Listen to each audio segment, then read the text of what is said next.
দুই পাশে দুই মহাশক্তি আমাদের, ভারত আর চীন। তারা দ্রুত গতিতে এগিয়ে যাবে।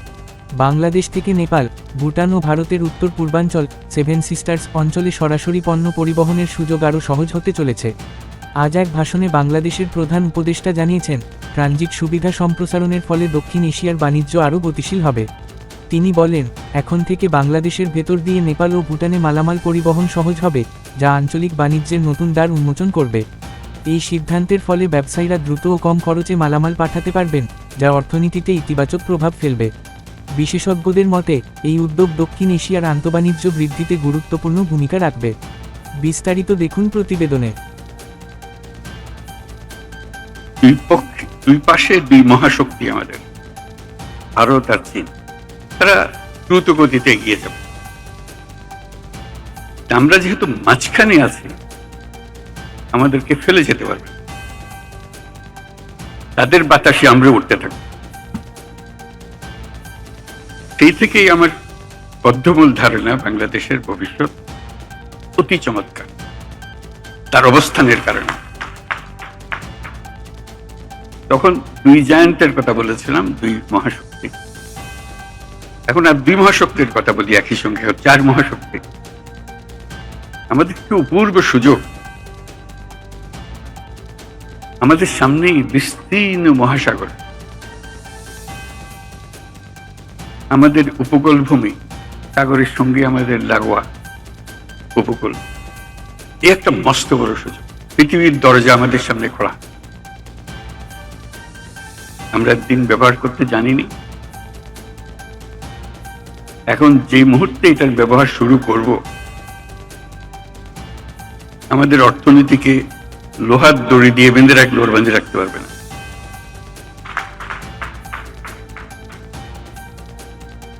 এবং আমাদের উত্তরে হলো বিখ্যাত হিমালয় পর্বতমালা,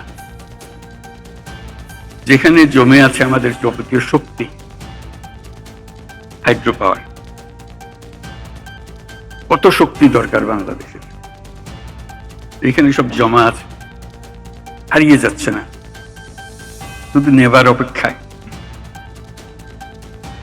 শুধু প্রতিবেশী দেশের সঙ্গে একটা সম্পর্ক করা, যাতে করে আমরা এই 40 মাইল বা যে দূরত্বটুকু দুই দেশের মধ্যে আছে, নেপাল আর বাংলাদেশের মধ্যে, ওটুকু অতিক্রম করা। আর কিচ্ছু না। ওরা এক পায়ে খাড়া, নেপাল বারে বারে বলছে আমাদেরকে নিয়ে যাও। আমরা এক পায়ে খাড়া নেবার জন্য মাঝখানে ওইটুকু পথ অতিক্রম করার সুযোগ আমাদের এখন দেওয়া হচ্ছে না। আশা করি তাদেরই কারণে, তাদের অর্থনৈতিক কারণে সেটা আমাদেরকে দেবে। এটা সবার মঙ্গলের জন্য, কারো একজনের উপকার একজনের অপকার, এরকম কিছু না। যদি আমরা সেই পথটা খুলে পাই, এখন সামান্য কিছু পেয়েছি, ওটাও কিছুই না, বড় আকারে যদি পাই, বাংলাদেশকে আটকে রাখার কোনো ক্ষমতা কারো নাই। আমরা মহা সৌভাগ্যবান এক জাতি, তার অবস্থানের কারণে। সেই জাতির দুঃখ কেন থাকবে আমি বুঝতে পারি। এটা আমাদের কপালের দোষ, নাকি আমাদের চরিত্রের দোষ, না আমাদের চিন্তার দোষ? যদি হয়ে থাকে, সেগুলো থেকে আমরা মুক্ত হই। আমরা তো তড়িৎ গতিতে এগিয়ে যেতে চাই। এটা একটা মহাশক্তিধর অর্থনীতি তৈরি হবে। আজকে কুমিরা থেকে টেকনাফ পর্যন্ত যে উপকূল ভূমি, এখানে যদি কাতারে কাতারে সব নৌবন্দর স্থাপন হয়, মাতারবাড়ির গভীর সমুদ্র বন্দর পর্যন্ত যদি আমরা দুনিয়ার সব জাহাজকে আশ্রয় দিতে পারি, তাদের কাজ করার জন্য সুযোগ সুবিধা দিতে পারি, আমাদেরকে আটকাবে কে?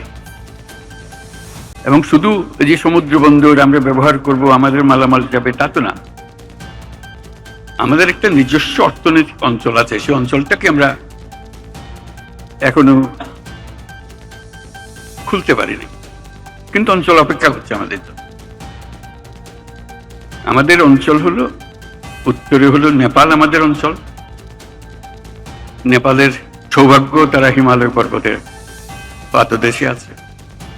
দুর্ভাগ্য হলো সমুদ্রের দেখা তাদের হয় না। তাদের সমুদ্র দেখতে হলে আমাদের মাঝখান দিয়ে দেখতে হবে, আমাদের মাধ্যমে দেখতে হবে। সে পথ আমরা করে দিই, আমরা একসঙ্গে যৌথ অর্থনীতি করে তুলি। তার সমুদ্রের অভাব, আমার পর্বতের অভাব, হাইড্রো, দুই অভাব একসঙ্গে পূরণ করি দুজনে। ভুটান একই কাণ্ড, তারও সমুদ্র দর্শন হয় নাই। তাকে সমুদ্রে আসতে হলে আমার পথ দিয়ে আসতে হবে, আমরা তাকে স্বাগত জানাই।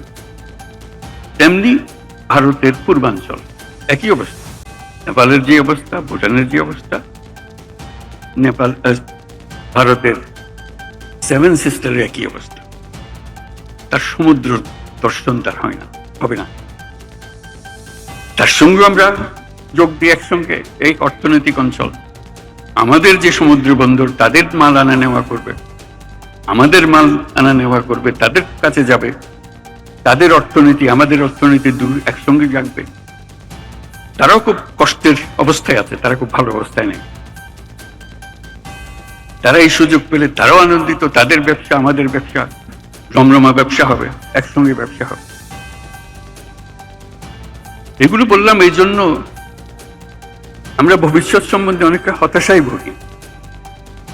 হতাশার তো কারণ নাই, এটা আনন্দের বিষয়। আমাদের যে অবস্থান, যে সুযোগ সুবিধা, শুধু সেগুলোকে আহরণ করা, কাজে লাগানো।